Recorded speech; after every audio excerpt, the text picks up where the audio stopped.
Hello, I welcome all of you to this channel.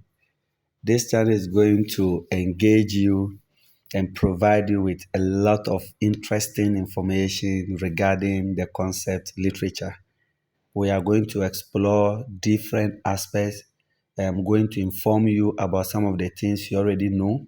I'm also going to add up to what you don't know. And I'm sure that through our interactions and engagements in the comment sections, I am also going to unlearn and relearn again, and some of you also do the same. Now, I want to start today by looking at the meaning of literature and the various forms of literature.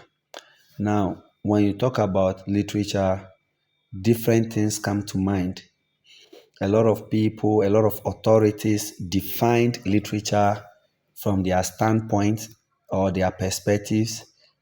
I look at literature simply to be everything that happens to us from the moment we are born to the time we die.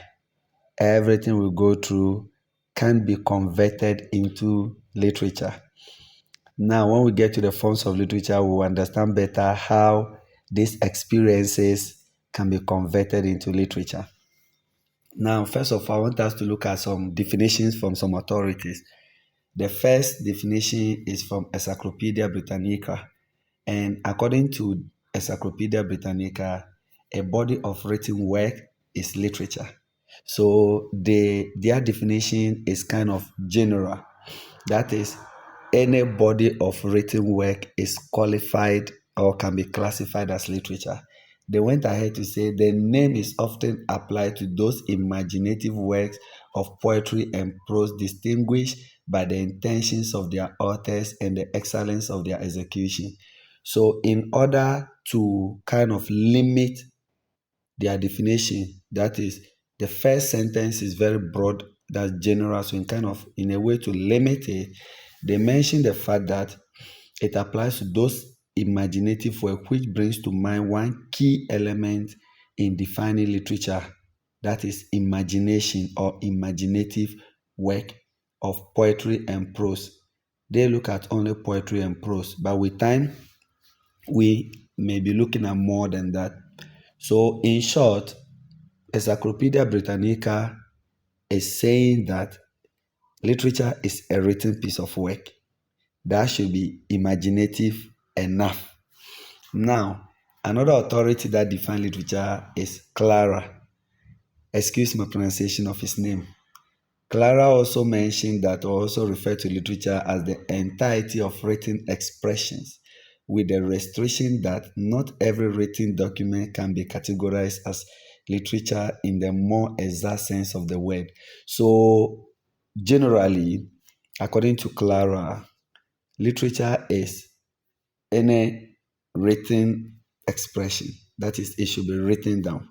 But Clara was quick and intelligent enough to add that not every written document can be classified as literature or can be categorized as literature if you want to pay particular attention to the word literature. You know, literature can be used in a broader perspective. It can also be used in a limited perspective. So if you are looking at the limitations of the use of the word literature, then you cannot say that every written document or every written piece of work or expression is literature. I think I love that from Clara. More, even though he or she, pardon me, even though he or she also defined literature as a written expression or a written text, just like Encyclopedia Britannica did, the definition from Clara has been modified in a way to limit the use of the word literature or to limit the kind of written documents or written expressions or written text that can be classified as literature. Now, based on these two definitions, I can say that literature can be defined as an imaginative and creative piece of writing on any given topic. Imagination and creativity, to me, are two very important qualities or elements of literature. When you want to write a document or a text and you want that text to be classified as literary or literature, then you should make use of your imaginative prowess or powers and also your creativity. These two key terms or skills are very key to define literature. Now, to drift a little bit from what these two authorities have said, I look at literature as a piece of creative and imaginative work that is presented in either the written form or the oral form. I am saying this because in the next subtopic that I'll be dealing with, I'll look at the forms of literature, you understand me better. But what I'm trying to say is that literature is not only written, literature should sometimes be oral or is sometimes presented in the oral form. So saying that literature is only a written text, I should be right to say that that is kind of Eurocentric view of what literature should be. But if you come from an Afrocentric view like me, an African, if you look at the Afrocentric view, you realize that we have oral forms of literature. We had it even before the written form was introduced to us. On this note, I want us to look at the forms of literature. Another point for debate or another point for argument, yeah, we can call it an argument, but for debate, has to do with the forms that literature can take. A typical Eurocentric perspective will say that literature, since they believe literature is only written, will say that the forms of literature are synonymous to the types of the genres of literature. But an Afrocentric view who believes that literature goes beyond just the written form to include the oral form will say that literature, the forms of literature should be the written form and the oral form. Here we are looking at form as the way the body of text is presented to us.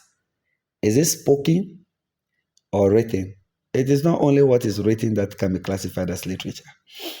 On that note, let me quickly look at the oral form of literature.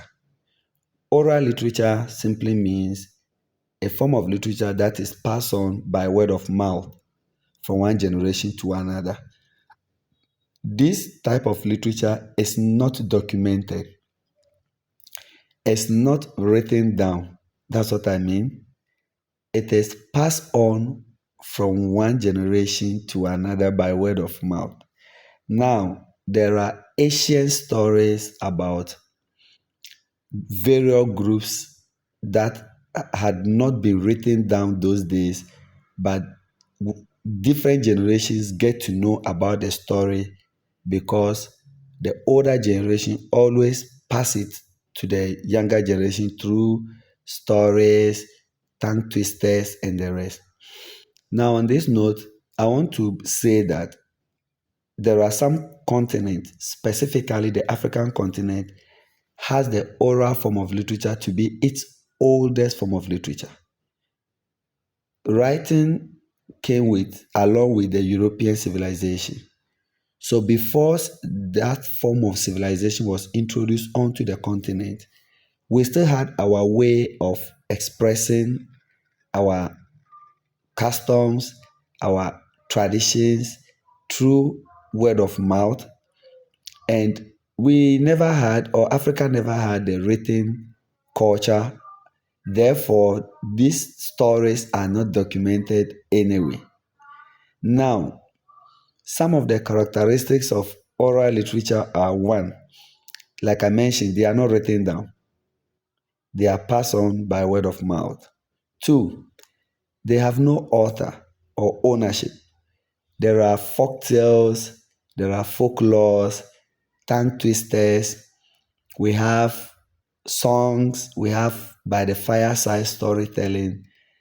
In Ghana, for example, we have the Anansi stories, the stories about the tortoise. No one can claim ownership that I am the owner. Some of these stories can be owned, or some groups of people, what we call ethnic groups, can actually own them, like the Ashantis will say the Anansi stories belong to them, but no single individual, like an author, can come out and claim that this particular story about Kweku Anansi or the tortoise belongs to me. I originated it. No. Along the line, Efua Sutherland and a few other prolific writers try to document some of these our oral literature or stories. Yes, in that case, there's another big question. An oral literature, an oral story that had been written down, is it still oral literature? I'll leave this one to you, those listening to me, to debate on it and express your views for me to read and know what to say about that. Now, let's now move to written literature. The direct opposite of oral literature is written literature. It, as the name implies, is a form of literature that is written down. In other words, it is documented. It has ownership. That is, it has an author, someone who claims to be the owner, not claim, someone who owns it. I can mention Chinua Achebe's Man of the People. I can mention the same Chinua Achebe's Things Fall Apart. There are other great stories, The Girl Who Can. There are a lot of stories that when you ask who is the author of this story, it is easy to mention that this is the one who wrote this story. Now, another thing about oral literature, written literature, sorry, is that it has a fixed text. Having a fixed text means that, unlike oral literature, where a story told by my great grandfather to my grandfather, when my grandfather wants to retell that story to my father, he cannot use the specific words of his father.